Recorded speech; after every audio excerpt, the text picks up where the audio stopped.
Другая кніга Паралипоменон, раздзел 13. На 18-й год царавання Ераабаама Абія стаў царом у Юдэі. 3 гады цараваў Абія ў Іерусаліме, і імя маці яго Міхая, дачка Урыэля з Габы, і паміж Абіяй і Ераабаамам ішла вайна. І калі Абія пачынаў вайну, меў 400 000 адборных, вельмі здатных да бою ваяроў.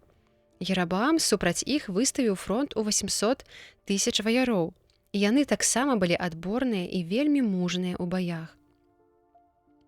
Такім чынам Абія размясціўся на гары Семараім, што на гары Эфраіма, і заявіў: «Слухайце, Ераабааме і ўвесь Ізраэль, ці не ведаеце, што Господ, Бог Ізраэля, даў уладу Давіду над Ізраэлем навек, яму і сынам яго па запавеці солі?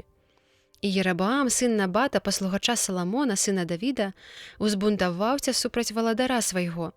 І сабраліся пры ім самыя ліхія людзі, сыны Баліяла, і выступілі сілай супраць Раабаама, сына Саламона.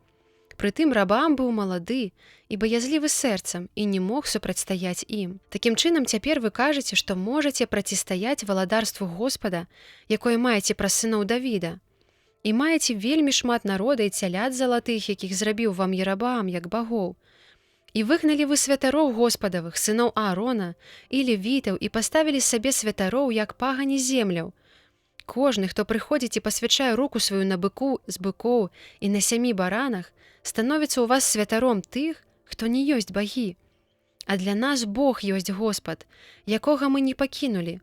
І служаць Господу святары з сыноў Аарона і левіты па сваім парадку. Таксама штодзень раніцай і вечарам складаюць Господу цэласпаленні, пах духмянасці, ды кладуць хлябы на вельмі чыстым стале. І ў нас ёсць таксама залаты падсвечнік і лямпы яго, каб гарэлі заўсёды вечарам. Мы бо пільнуем прыказанні Господа Бога нашага, ад якога вы адвярнуліся. Такім чынам у нашым войску Бог правадыр і яго святары, якія турбяць у трубы і адклікаюцца да вас, сыны Ізраэля. Не ваюйце супраць Господа, Бога бацькоў вашых, бо гэта не карысна вам». А Ераабаам паслаў дружыну ў засаду, каб ішла яна пасля іх, і яны апынуліся перад юдэямі і засада за імі. І прыгледзеўшыся, юдэі ўбачылі, што чакае іх бой спераду і ззаду, дык паклікалі яны Господа, і святары пачалі трубіць у трубы, і ўсе юдэі паднялі крык. І вось, калі яны крычалі, Бог пабіў Ераабаама, ды ўвесь Ізраэль перад абліччам Абіі і Юдэі. І ўцяклі сыны Ізраэля ад Юдэі, але аддаў іх Бог у іх рукі.